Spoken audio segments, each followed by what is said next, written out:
I'm excited to introduce our next session on critical minerals, building capacity, resiliency, and sustainability. My name is Blakemore. I'm the Deputy Director of the Atlantic Council's Global Energy Center. I think as we've seen throughout the past 2 days of our agenda, the energy trilemma is a key theme that we're all working through, defining not just the energy space this year, but we'll certainly define the energy space looking out to 2050 and likely beyond. The move to a minerals-intensive clean energy system creates enormous demand for new resource capacity, new challenges for environmental stewardship, and of course, more broadly, a new paradigm for global energy security. It's absolutely imperative that we address these emerging issues head-on and do so quickly. So to that end, we're honored to be joined by a leader in this space, a key global actor in the critical mineral supply chain, to say a few words on this important topic. So please put your hands together and welcome the Minister of Energy and Mineral Resources of the Republic of Indonesia, His Excellency Arifin Tasrif.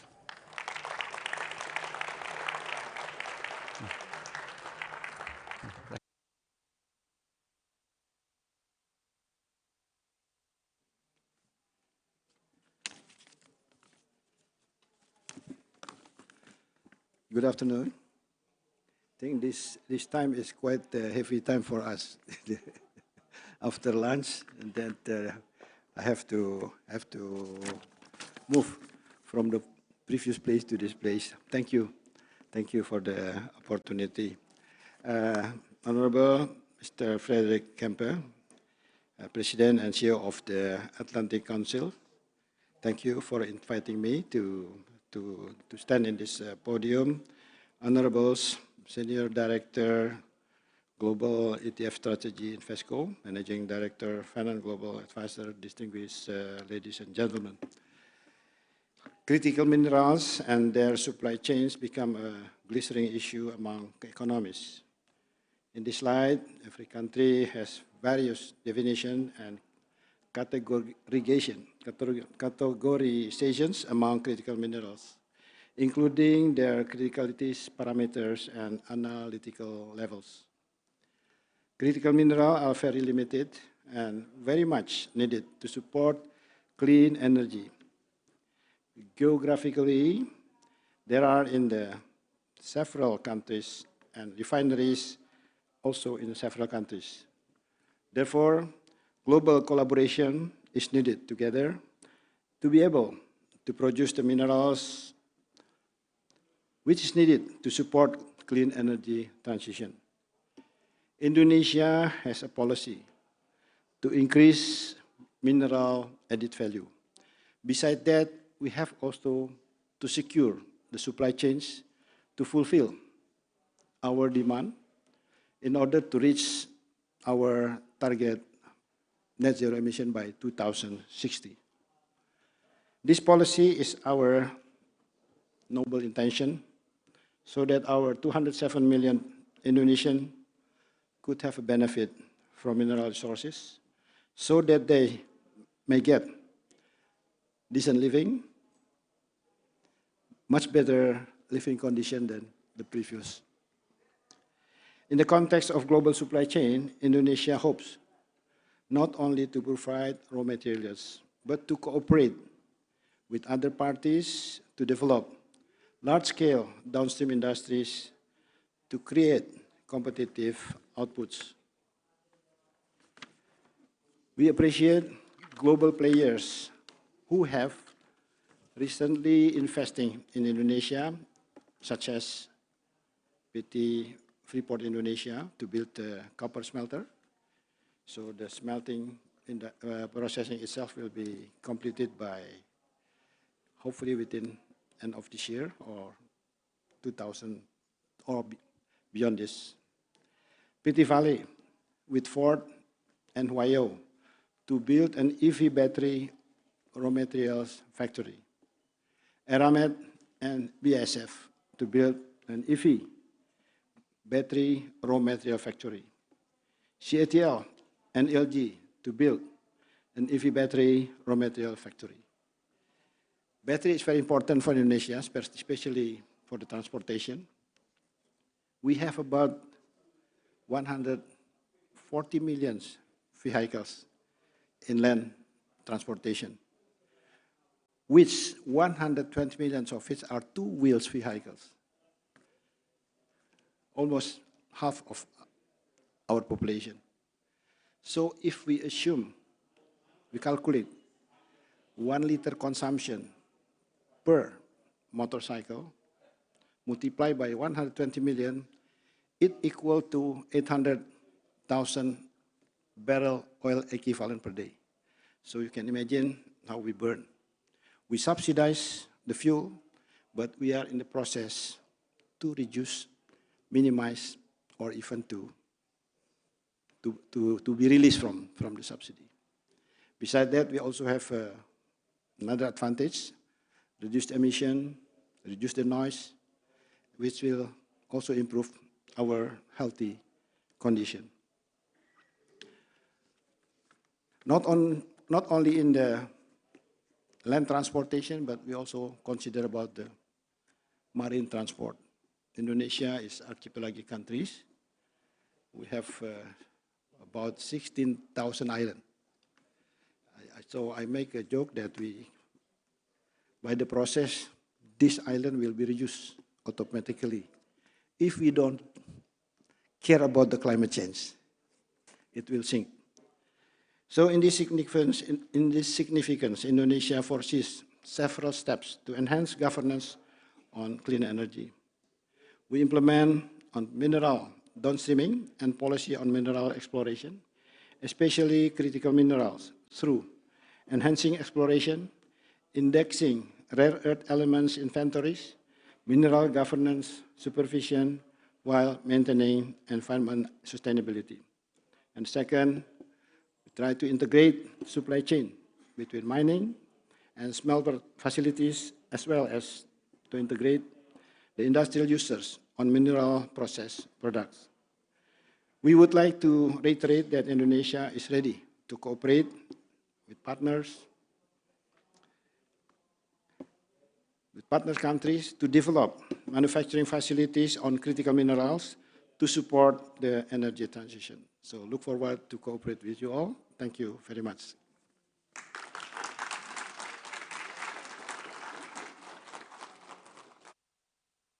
Thank you, Mr. Minister. That was wonderful. We really appreciate having you. So to continue our conversation and build on some of the themes I think that His Excellency brought up in those remarks, but also talk more broadly about the dynamism we're seeing as we become more dependent on these mineral supply chains as in the pursuit of our energy transition goals. I'd like to welcome a distinguished panel to the stage now, starting with the Honorable Frank Fannon, Managing Director of Fannon Global Advisors and former Assistant Secretary for Energy Resources. Rod Colwell, Chief Executive Officer of Controlled Thermal Resources. Welcome, Rob. Jason Bloom, Head of Fixed Income and Commodity ETF Strategy at Invesco. And finally, last but certainly not least, Helaina Matza, Director of Energy Transformation at the Bureau of Energy Resources at the U.S. Department of State. All right, let's get started, guys.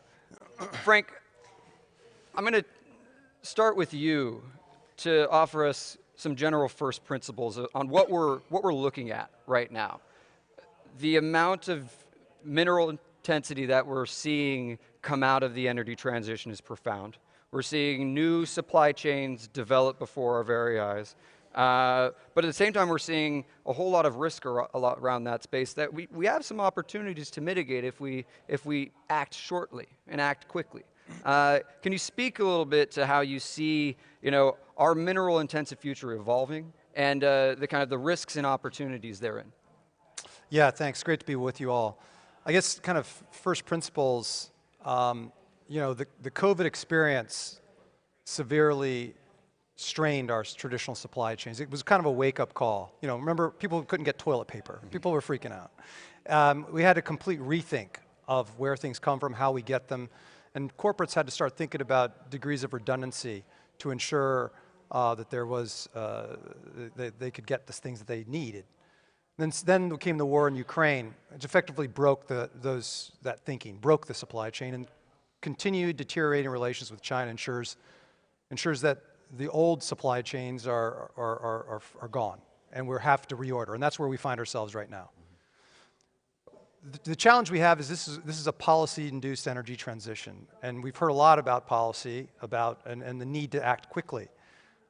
Yet at the same time, and for the Western world in particular, we have a policy-induced transition that we want to see happen, but it's constrained by geopolitical considerations and ESG investment decisions. So how do we mobilize capital in a way that can be deployed that achieves these and also mitigates the geopolitical uncertainty? We've heard a lot about the Inflation Reduction Act today and its bundles of carrots, which is the spirit of that is well-intentioned, but we have so much more to go. And as we continue to move forward, the time horizon for climate action, we don't seem to have this corresponding response to develop supplies. We talk about it, we recognize the need for it, but we have yet to operationalize it. And it's something I think, I'm pleased to hear that we're all aware of that now, though. And so it's, what do we do next? Mm-hmm. Certainly, I think we'll turn to Helaina in a moment about the IRA and the kind of the various incentives that we're seeing to support these supply chains. But first, Jason, I want to turn to you next. As Frank mentioned, a huge piece of this is capacity building, right? And the amount of investment we need to catalyze into building these supply chains is profound. But yet, in theory at least, this is all in support of the energy transition. So there's also an interesting ESG angle to this as well. How would you, paint us a picture of what that investment landscape looks like, and what are the various drivers, ESG or otherwise, that you see getting involved in this space? Yeah.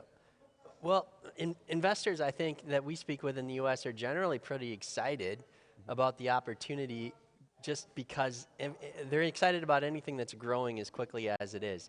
A couple years ago, I was really high on solar. Solar companies weren't actually doing all that well, but you could see the winds changing, and I said, anytime the government is forcing customers to come to you, I think you want to be in that business. You want to be in that sector. And then, we manage ETF portfolios, which generally aren't picking winners and losers. We'll own all the companies that are publicly traded in that sector. If that sector is growing quickly, you're going to do okay. I think that that's probably a pretty good approach in this situation where, I don't know how you could look 3 years out and know which companies are going to have access to these minerals. Mm-hmm.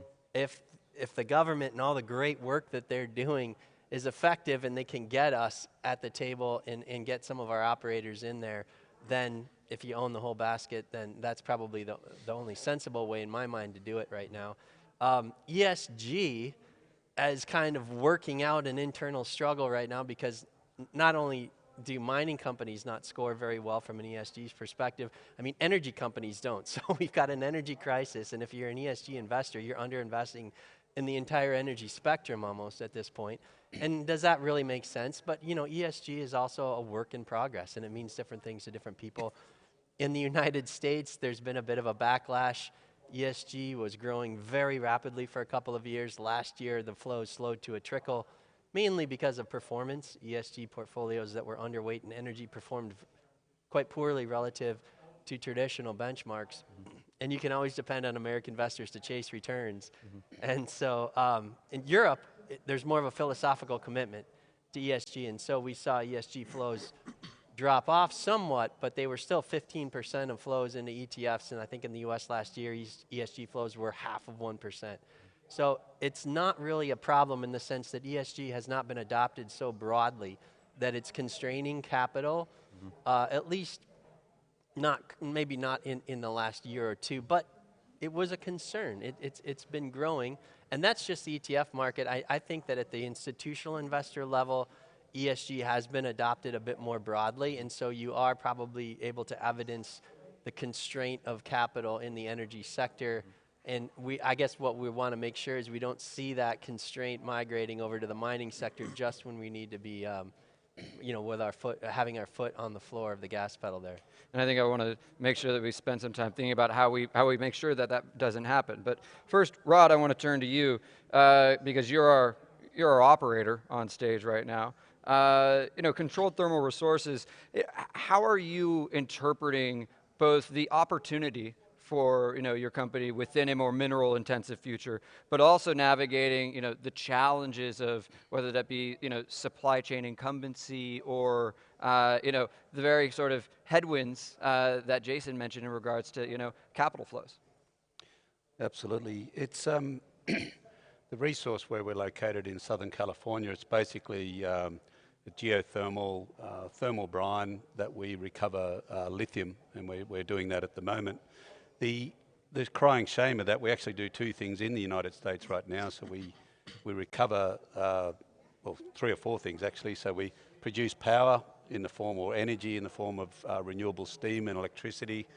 We recover lithium from that brine, and then we convert that in real time. It takes about 40 minutes, and then we re-inject all of that back into the formation. Now the economics that we looked at pre-IRA, and some of the interest out of South Korea and some of the producers are looking to co-locate, in simple terms, is that for us to ship a bag of lithium hydroxide across to Asia, say, that bagging plant's about $100 million. Then you've got approximately $300 million in inventory that sits on our side of the Pacific in California, then an equal inventory and debagging operation on the other side of the Pacific. So basically you're moving then from the E part of ESG, you're moving 24,000 kilometre carbon footprint shipping over and back. So the pure economics are quite common sense, right? And the interest has been there for some time, and our customers, General Motors and Stellantis, are all over that. So it made sense at that point, but of course the IRA sort of supercharged that. It's gone into a whole nother sixth gear, if you like, right now. So I would say the COVID comments about supply chain, there's no doubt that supply chain, steel, alloys, our turbines and equipment that are being manufactured in Japan at the moment, there is a pushback. So we've had to think about that very, very differently to we would say normally finance. We would, for example, drill full diameter wells. These wells are $12 million each. We're paying for those out of our own sort of back pocket, if you like, instead of normally seeking debt. You would normally be at a debt process. Our turbines and equipment, quite large investments had to be out of equity just to get ahead so we can deliver in 2024 and commercial for General Motors, for example. Now, we've got another 10 stages to scale up over time, so the challenge is really, we've figured out how to modularize this. So in simple terms, thermal brine is putting a well down. It's a very consistent reserve. We have 7,000 acres out there. It's effectively a wasteland. I mean, there's not much there, to be honest. The land footprint's quite small. We directionally drill down to 8,800 feet, or 2.5 kilometres down. We directionally drill out a mile or so. So the footprint's quite small. So co-location, the idea of I guess, clean energy campus is what we've been effectively working on now, beyond now the IRA's really supercharged that, is co-location, getting rid of that bagging operation, getting rid of the footprint of sort of shipping materials to Asia and back again, and having all that done in the most impoverished community in California, if not the nation. So all of that makes sense, right? Some of the challenges, the major challenge, to be really honest, is permitting, the time to permitting. I'm a commissioner on the Lithium Valley Commission, and I think California's really stepped up. It's a 270-day end-to-end with California now. It's large-scale thermal power plants. We can produce 1,100 megawatts of power and 300,000 tonnes a year of lithium. So California's on board. Some of the federal agencies are sitting on files that have been sitting around for 12 months. So that frustrates me. I'm sorry, but it's true. So I think that's one of the issues. And the other issue, I think, on the financing side, we're seeing with the banks is a lack of education to a new industry. So the banks' engineers, if you like, or their third-party engineers, that automatically, this hasn't happened before. No, we're very negative on this. And I think that's a challenge. But both of those things are worked on. There are solutions to those issues. And I'm hoping now that we have alignment between the state of California and the federal government. It's wonderful. They're very, very aware of our development and everything that goes with it. So. I think the IRA has now been mentioned enough times where it makes sense to turn to the U.S. But whether we're talking about the IRA or the Mineral Security Partnership, Helaina, I want to first give you the opportunity to walk through some of the various variables that Frank, Rod, and Jason mentioned as it relates to kind of the the overall U.S. approach that's emerging to these mineral supply chains. I mean, you look to what what His Excellency said right before this panel. This is a space that is dynamic, that's fruitful for partnership building, but also a space, as Frank mentioned, that's going to define not just energy security, but in some ways economic leadership, right? Over the next several decades. How is that approach in the United States evolving, and what should we be looking out for over the horizon as far as the U.S. strategy here? Sure, and thank you so much for the opportunity to join you today.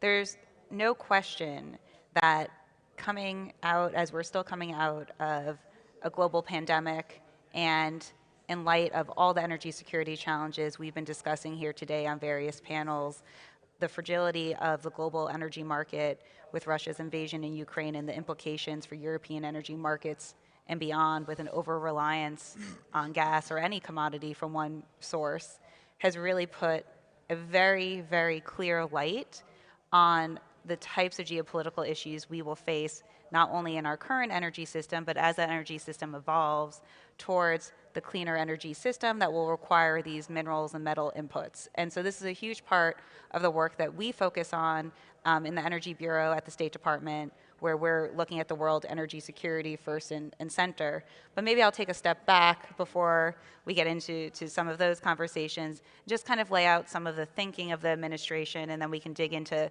any of those issues that are particularly more interesting.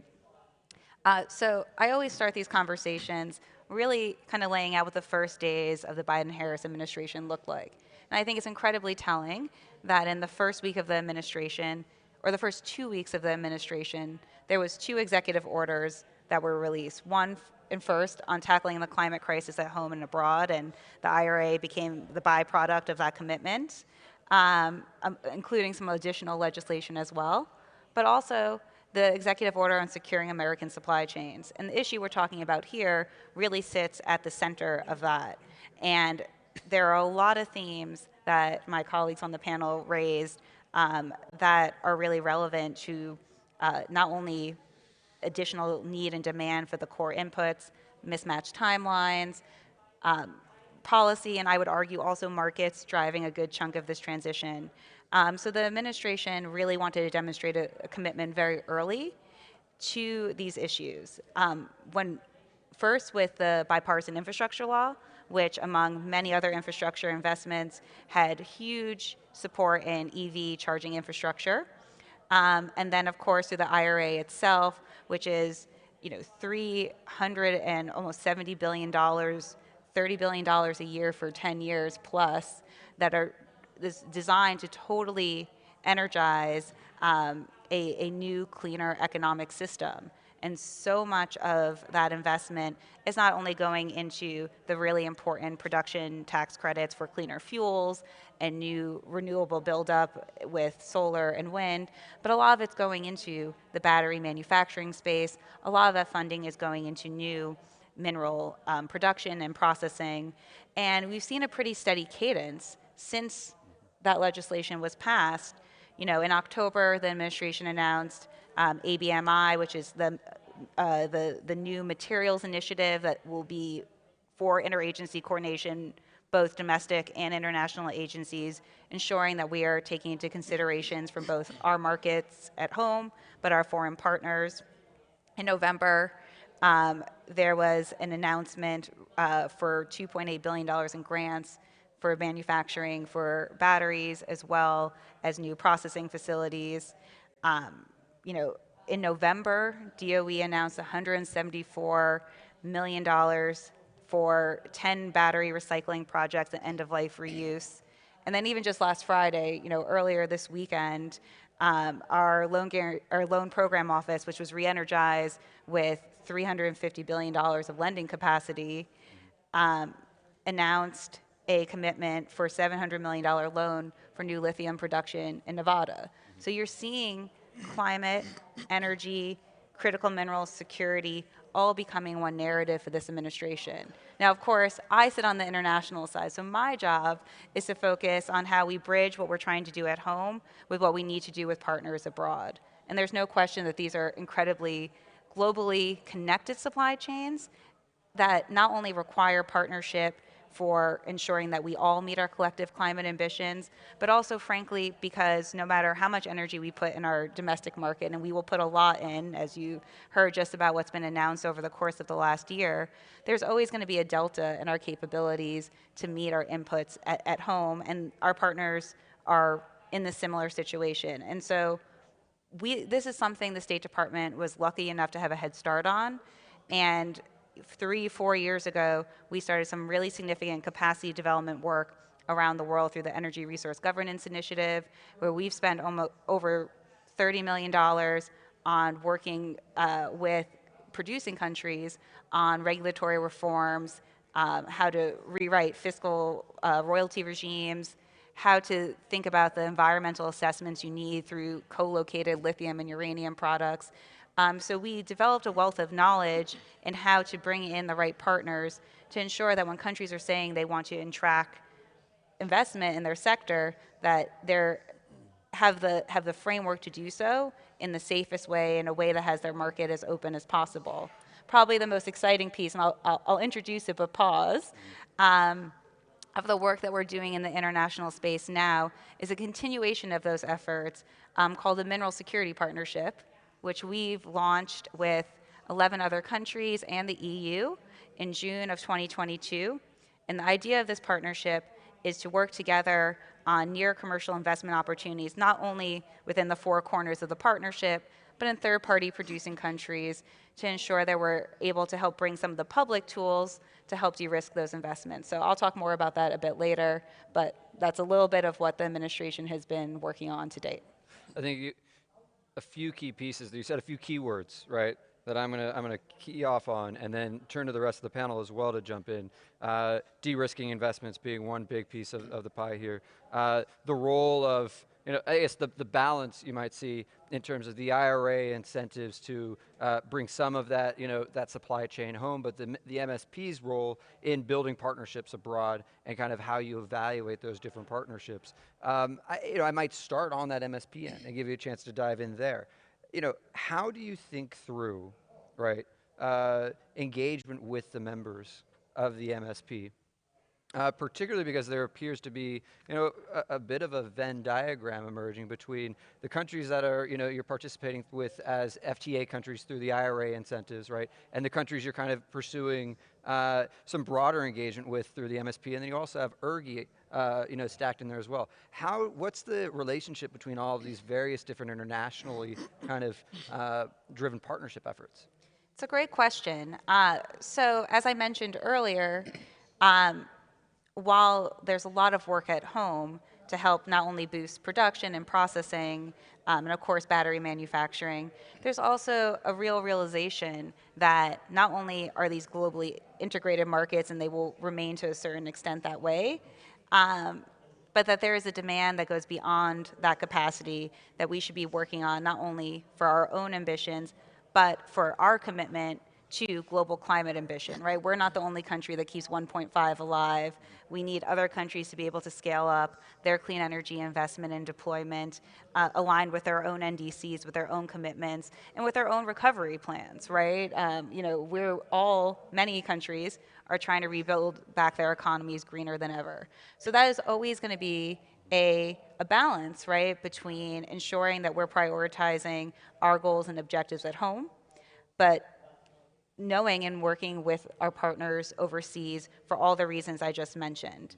And so if we think about some of the early work we've done with the Energy Resource Governance Initiative, that's really focused on, kind of our bread and butter of technical assistance, support for our partners around the world that are still developing those sectors or reforming them, right? That's our more traditional, what you would think of maybe some state USAID work.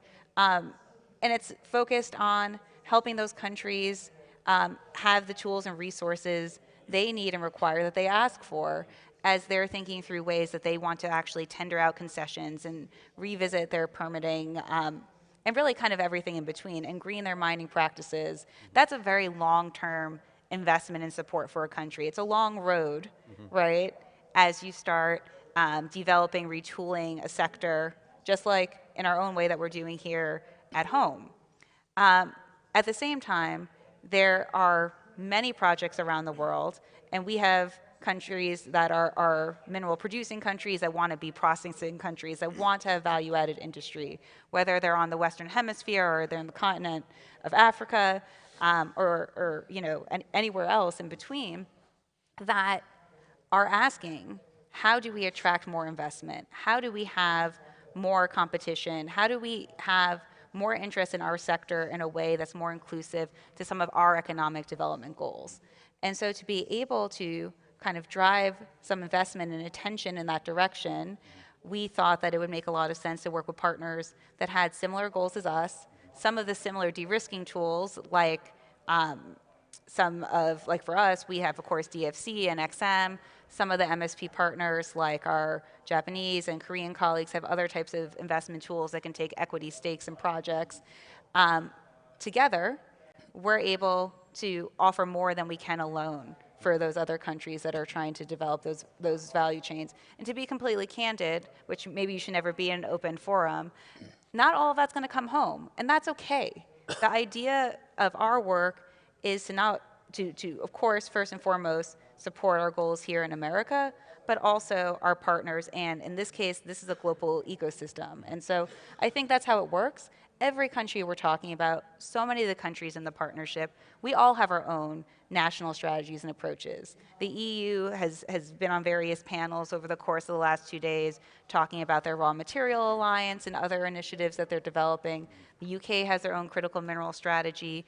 This is natural, right? Every country is going to develop an approach to help build out their sector in the ways that they need to. But that hasn't precluded any of them from wanting to work with us as well and find ways to engage a broader and broader net of countries that are interested in a similar goal.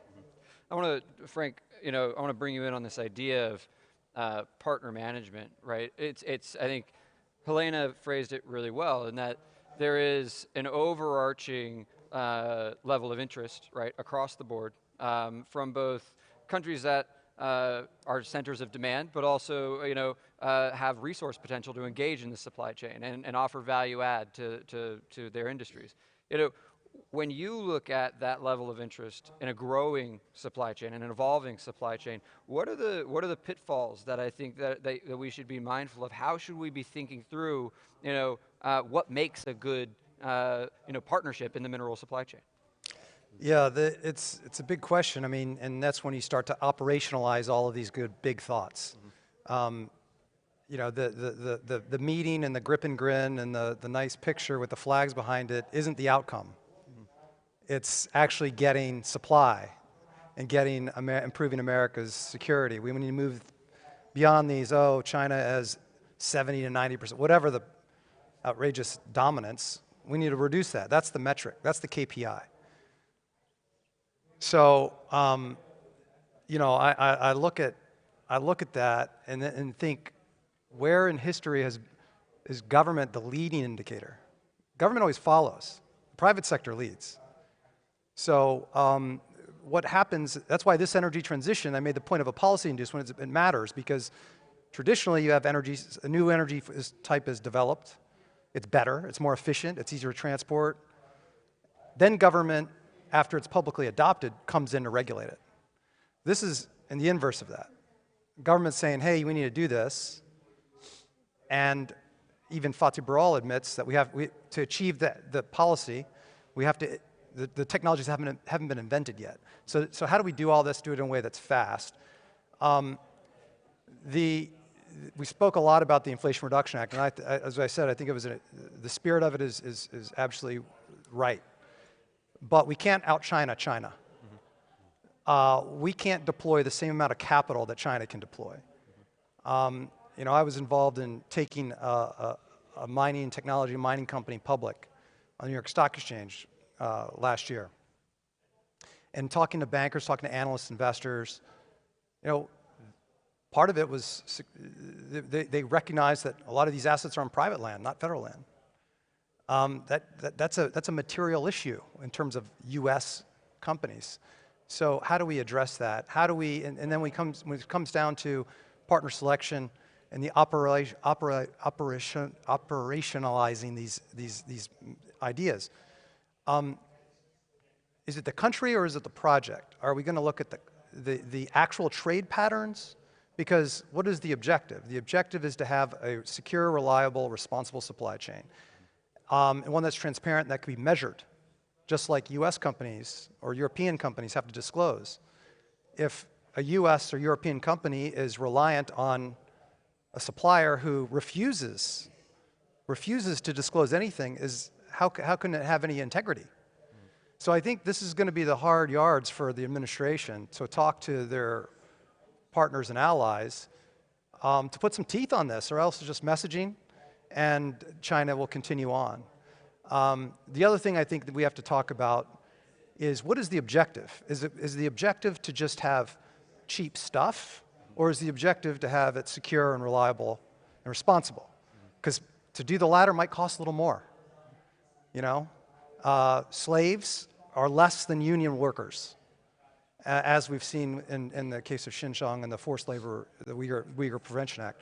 So I think these are big issues, and I think this, and I was pleased to hear Dr. Sultan's comments, where he was focused on, I think, kind of outcomes. You know, we've been talking a lot. It's time to execute. I think you bring up a really interesting tension, is that, you know, what is our goal here, right? Should our goal be to build capacity in the supply chain, right? With an eye to, you know, nobody's transition goals are met if we have the current level of supply production, right, in the market, because those minerals and metals are going to be extraordinarily expensive, subject to bottlenecks, name your supply chain risk, right? Or should we be focused a little bit more on kind of securing our own supply? It was mentioned in the panel that kicked off the afternoon yesterday. You know, should we focus on building the whole pie or just our slice of the pie? And I think that's a profound question as we begin thinking about expanding these value chains. A huge piece of that, and Helaina mentioned it a couple times, so now I get to turn to Jason, is this idea of de-risking the investment, right? I mean, at some level, right, it's a question of what are you de-risking, right? What is the variable you're de-risking for? And how do you stack those variables up against each other? Because I think, as we were discussing earlier, you can't de-risk everything in the supply chain. Yeah, I mean, in a free market, in a capitalistic, you know, framework, assessing risk and reward is what the entrepreneur does. And in facing those risks, I think drives business managers, right, to try to operate as efficiently and as prudently as possible. I mean, to the extent that the government starts to de-risk the business opportunity too greatly, you're going to end up with some really inefficient outcomes. And when we've seen those horror stories before, and they tend to get a lot of press, and the people that do it right and do it well don't get celebrated. So it's probably not but there's a command and control economic sort of structure, in the sense that where government is forcing this transition at a rate that would, I'm sure, that far more quickly than it would occur organically in a private market. And so the risk is high for some very inefficient allocations of capital in that sense. And so to the extent that you're using a subsidy, for example, to get something going and get momentum, that makes a lot of sense. But you don't want to be in a situation where 10 or 20 years later, you're still subsidizing that activity because it's actually not competitive, right? And there's the risk that, you know, well, how long have we had solar and wind subsidies in the market? I mean, it's been a decade now. And we're, you know, if the point of the subsidy at this point is just to maintain that rapid shift, okay, that makes sense. But at some point, if the subsidy is still required to get the behavior you're looking for, you have to ask whether that's been an efficient outcome in an allocation of capital. And so there's, in what does that matter? Well, at the very least, we're facing a pretty significant inflation problem right now. So the more efficiency you pull from the system, the more inflation is going to be required to maintain that rate of growth that you're looking for. So it's just, it's a risk. Helaina's been taking a bunch of notes, which means it's time for me to call on her. I mean, because it means we're hitting on something interesting, I think, which is, you know, when you hear these issues that Frank brought up, you know, about things like transparency in these partnerships and partner selection, and when you hear, you know, Jason's comments around, you know, it's not about not de-risking or de-risking, it's about de-risking effectively, right? And how you de-risk with a goal like Frank outlined in mind. how do those features play into, and we'll limit it to the international, mineral supply chain partnership strategy of the United States? Yeah, it's a great question, and I would just say that the learning curve, the global cost curve of solar plummeted 80% in a 5-year time frame. We saw the same thing with EV batteries. So whether or not there's other non-market players making that investment and driving down that cost, the reality is these technologies are becoming cost effective to purchase, and OEMs are making their own decisions and making hundreds of millions of dollars of investments in retooling their factories to move to an EV future. We can have a conversation over a beer about what combination of market forces or policy forces got us to that ecosystem, but the reality is that's the situation we're operating in, and there's a lot of opportunity there. Fully take on the right way to de-risk is a really important question to ask, and what the role is of government across that makes a lot of sense. So what does that mean overseas?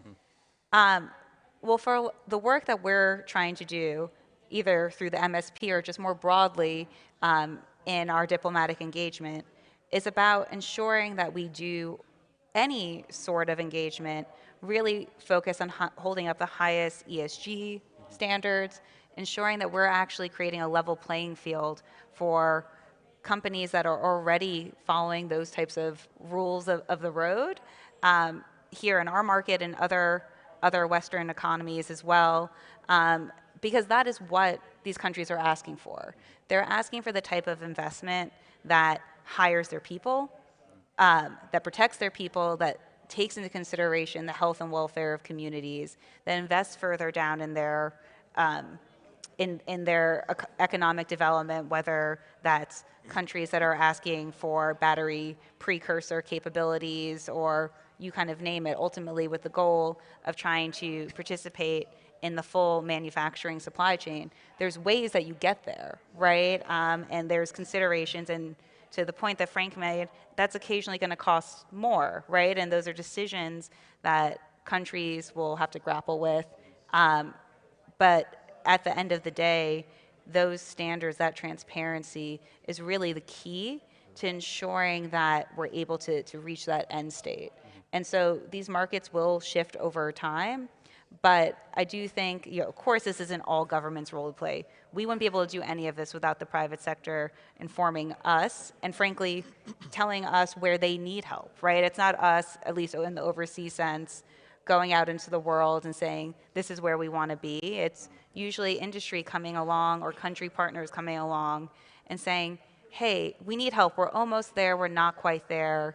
And there's a lot of different drivers that have countries find themselves in that situation that we seek to resolve, but certainly not to go out and just look for investment wholesale. Yeah. Well, and I think also on that de-risking part too, you're distinguishing between normal risk that any business would take and the risk of an operator from America going into this foreign jurisdiction in Africa where there's an uncertain regulatory framework or no regulatory framework, or maybe corruption issues or certain geopolitics, right, that are hampering potentially their ability to operate a business that is facing risk you don't face. I absolutely, it's wonderful the work that Helaina and Frank and others are doing around the world to try to de-risk those factors for a company that can just come in and then just face the normal business risk. I mean, that's absolutely appropriate and what we hopefully they're successful in doing.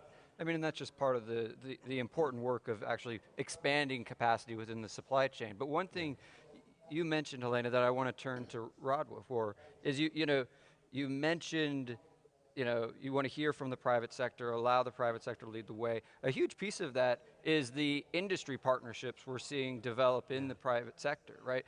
Rod, you mentioned GM, right? And I think that's one feature where increasingly it seems a lot of the demand side, part of this equation is looking up to develop those closer, longer term partnerships with firms such as yours. Could you speak a little to how you see those industry partnerships developing? Is this something that is going to be a long-term feature of the mineral supply chain as we look to these sort of concerns around capacity and reliability? Yeah, look, I think the leadership of GM and Stellantis really, I think they're looking at supply chain risk right down to the last granule. I mean, normally a company like General Motors or Stellantis wouldn't purchase direct from a raw producer like ourselves, right? That's usually you'll go through an OEM, buy the battery cell and job's done. That's traditionally how it's done across the supply chain.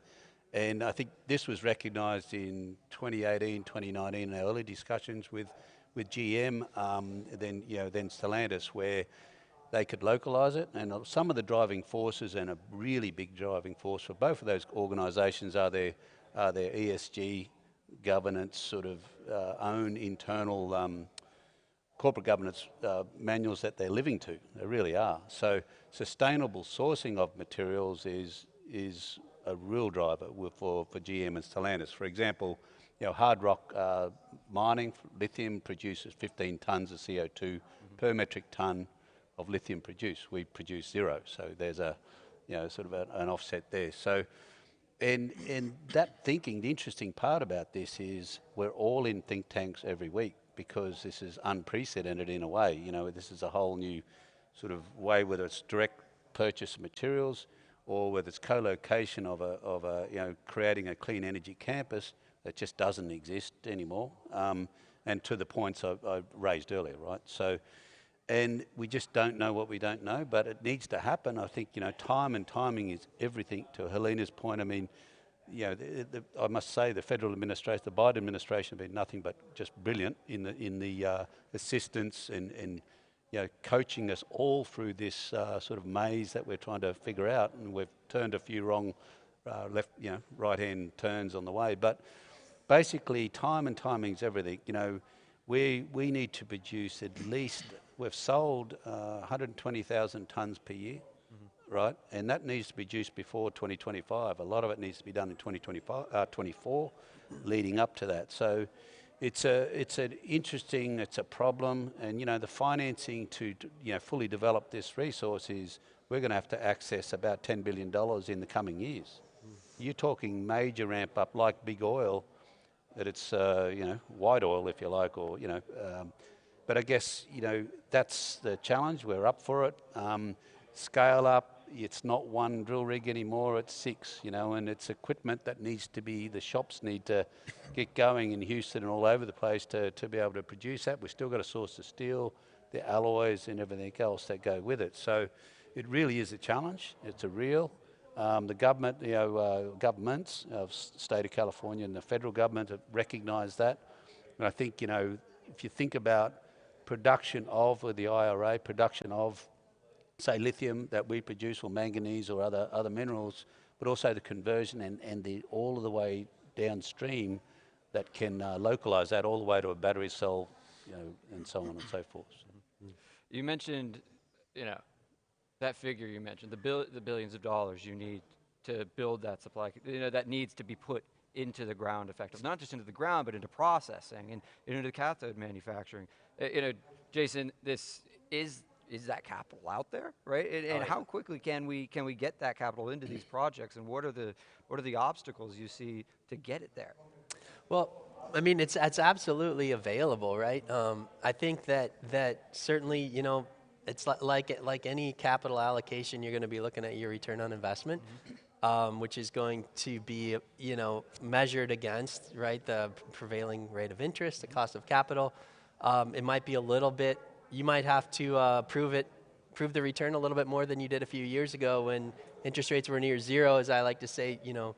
Low cost of capital tends to cover a multitude of sins, and as it goes up, then the competition for capital becomes more fierce, and the return has to be better. But I think in a case, after having a chance at a few moments in time to talk throughout about their business, I mean, those are the types of businesses that investors are looking at. Like, there's not a lot of question, a proof of concept that's required at this point. It's just, kind of wading through, right, time and the process. And I think the private markets absolutely lead the public market. So that but that's the great thing too, is private capital has a chance to be patient enough for the permits to come through and the business to ramp, right? And eventually for the profits to come to fruition and scale. So I do think it's out there. I think that there are, this would be an easy case, Raj would be, I think for companies looking to finance operations in some of those foreign countries where there's just so much more uncertainty, that's going to be more difficult to raise. And I think, again, it kind of goes back to the point I made earlier where, you know, you have to move really fast, but when there's a great uncertainty as to the outcome or the pace of the outcome, like, that's not a great mix for raising capital. But I know, I do think it's there, and to the extent that the government can de-risk it, then the capital, right, is going to flow more easily. But I think you're going to have these conversations seem to be real time, like things are changing in real time. And, you know, people like to, you know, finance geeks like to see projections, and they like to see visibility and certainty before they write checks. And in this case, this is where I guess the government can really help. Frank, you know, the reality here is we do need to move fast. And we frankly speaking, as it stands, we see a lot of positive momentum, but we need to be moving much faster, right? If we want to see, you know, if we want to see the tangible benefits of supply chain building and the efforts that Helaina is working on. How, in your mind, how can we move faster? What are the things we should be doing? You know, we can put permitting to the side because I think we want to look at a global picture here. But how should we be thinking about increasing the speed of building capacity? So at the very least, we put ourselves in a situation where we, you know, aren't seeing the inflationary pressures from the energy transition that might come from a world where, you know, you don't have the nickel development that you need. You don't have the lithium resources that you need. All the way on down, you know, the ever-increasing list of critical minerals that we're, you know, talking about as a result of this transition. Yeah, I mean, I think back in, you know, Helaina made a comment about working on capacity building and governance in other jurisdictions. I guess from, you know, the work that I was, you know, on the private sector side, a lot of these developing nations, they're desperate for U.S. companies. They're desperate. They want them there. So the work on changing the dynamics so that that they're rewarded for going to risky jurisdictions. I mean, I think that we have to completely rethink the notion of political risk. You know, I was in Riyadh a few days ago. I spoke at the Future Minerals Forum. And, you know, if you start thinking about political risk, in the MENA region, they're moving forward with developing the resources, the critical minerals for the energy transition. They're all doing it. And you start thinking about political risk. I mean, what do you look at? You look at things like contract certainty, legal framework, permitting certainty, infrastructure, so you can actually move product around. You know, do you have a consistent government? You start looking through that lens, some of these countries in the MENA region are pretty good, right? So I think we have to really rethink the notion of political risk, number one. Number two, the resource-rich nations might lack capacity to actually, and so some of the work that Helaina spoke to was critically important that continue. I guess I would like to quibble a little bit with the capital raising question, because I think we're going to have to rethink the class of investor, because you get rewarded when you go into production. Yeah. And if it takes 16 years to go from mine discovery to production, I mean, yeah, just, you know, you invent an app and you can be a billionaire, you know? So that's the whole system, I think, has to change. So we have to rethink, I think, the valuation to provide the right kind of incentive structure to recognize that level of return. Now, there are certainly those investors out there, but we have to, I think, given the scale we're talking about, you know, just copper alone, we're going to have to mine as much copper in the next 23 years as humanity has mined in the last 5,000 years in order to achieve these Paris targets. And scale. And that's where the huge companies have the advantage, right? Because to the extent that they could fund some of this internally up front and take a really long timeline. They can issue debt that's secured by the entirety of their business rather than just financing that single project. I mean, that's probably the way it mostly has to go, I would think. So one last, in terms of tools, should we talk about the International Development Finance Corporation, XM? We talk about it, we need to deploy that capital though. Mm-hmm. I think the overarching theme that we're seeing is, you got to build those partnerships, and Helaina, to your credit, I think there's a lot of momentum there, and that's really, really positive. And that's the first big step. The next question is, how do you deploy that capital, and how do you deploy that capital effectively and quickly? I just noting that we're about to hit time here, and we're now the third. We got another round of applause, so we're clearly doing a good job. I want to quickly turn to each one of you one last time, starting with you, Rod. It's clear a company like Controlled Thermal Resources is demonstrating projects that can, has that bankability, has that appeal from a supply chain resiliency perspective, but also is establishing the immediate sort of relationships with downstream industry and the demand side that kind of create the holistic supply chain partnership that I think you want. What should others looking to get engaged in the mineral space, or what should policymakers look to for, as far as lessons are concerned from CTR's experience, right? So that, and what are the key thoughts that I think you want to leave us with before we wrap up? Look, I think given it is a new industry, and whether it's debt or whether it's permitting and fast tracking, I think that equally needs to sort of increase tenfold as far as timing and education goes. The banks, when it comes to credit, getting their heads around this is, yes, new and novel to, say, geothermal brine, right, extracting lithium, but it's not new and novel to any other brine. It's been going on for 90 years. None of this technology is, this has just been invented for this. It's been around with boron and all sorts of things over the years. So I think, lessons learned as we go. We've always been an open book, and I think, that's what we're enjoying, these sort of partnerships with GM and Stellantis, figuring it out together, and their OEMs been very, very engaged. I think, like I said earlier, time and timing, the more we can get on the front end of this, the better we can really perform. There are other sectors I haven't sort of raised, but I do believe that we just recently opened an office in Houston, simply so we could tap into the big oil players. Mm-hmm. The skill sets there, the metallurgy, they've done it, drilling, in massive scale. So even though we sound like what's arguably the world's largest lithium resource, but it's relatively small when it comes to big oil. So putting down 90 wells is really nothing. It's a small scale, processing plant. And what we've found, that skill set from lessons learned and trying to share this information with others, I would go straight to oil to say, guys, you know what you're really doing here. You've dealt with all sorts of, oils and brines and gases over the years, and that's been very valuable to us as well.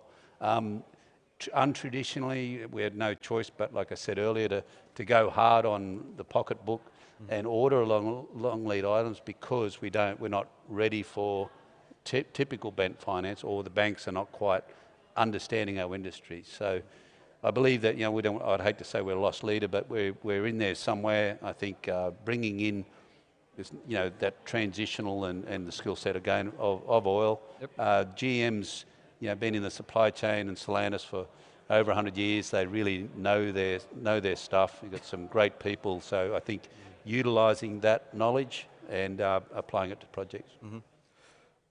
Frank, I'm going to give you the opportunity to weigh in one last time, but I'm going to ask you a specific question and pin you down a little bit. What is, if you were going to highlight one key thing that you hope to see happen, or a challenge you want to see overcome, or something that has made you particularly hopeful, right, about the opportunities in this space? What is that one thing that kind of you're holding on to, looking ahead, say, to the next year of critical minerals policy? Well, I think the convergence that this is a critical issue, mm-hmm. that we have to get ahead of it, whether one's looking from the lens of solving, the climate crisis, mm-hmm.